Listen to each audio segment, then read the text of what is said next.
Who holds the keys to the kingdom? Did Jesus lose his keys, or was it all part of his master plan?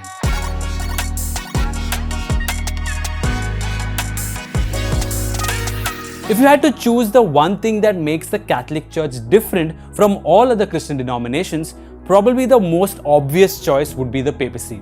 You know what else should be obvious? Liking our videos and subscribing to our channel if you enjoy our content. So hit that notification bell and don't miss any of our videos, and share our videos with your friends and family. We'd obviously appreciate it.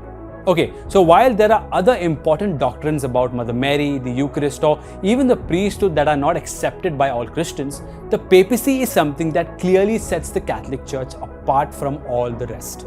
But what is the point of the papacy? Was the papacy really part of Jesus' plan for his church? Let's find out. To answer this, let's look at one of the most commonly used passages that points to papacy. Matthew chapter 16 verse 18 to 19, where Jesus says, "And I tell you, you are Peter, and on this rock I will build my church, and the powers of death shall not prevail against it. I will give you the keys of the kingdom of heaven, and whatever you bind on earth shall be bound in heaven, and whatever you loose on earth shall be loosed in heaven."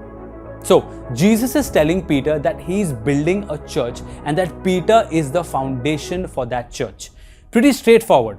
But the word, the papacy, is not mentioned anywhere in this passage. So, it doesn't necessarily prove the papacy, right?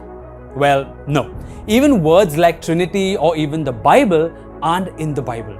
So, just because the word isn't mentioned in the Bible doesn't mean that it wasn't part of God's plan or Jesus' teachings.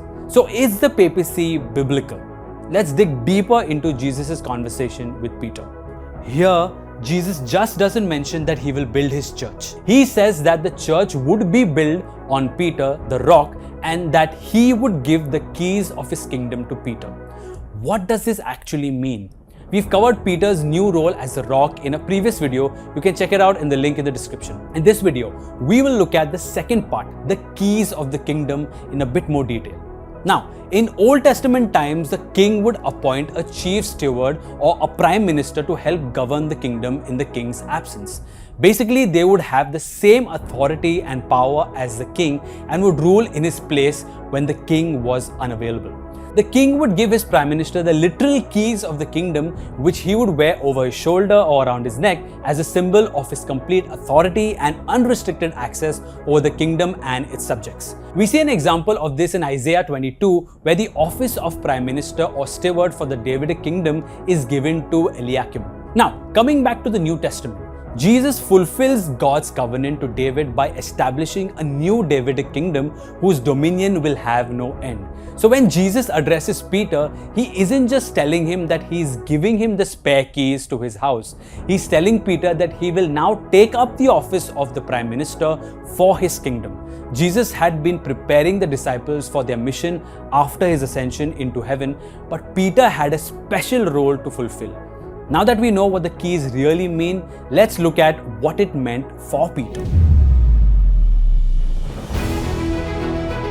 By appointing him as vicar or in person of, he is preparing Peter to lead the apostles and the rest of the church in his absence. He is asking him to be a father figure and a shepherd to guide his flock. We see this in a few passages as well. For example, in Luke 22, Jesus warns of the impending trials and instructs Peter to strengthen the disciples. Or in John 21, when Jesus appears to Peter after his resurrection, he asks him 3 times to take care of his sheep. But Peter's role as the chief apostle didn't end with Jesus.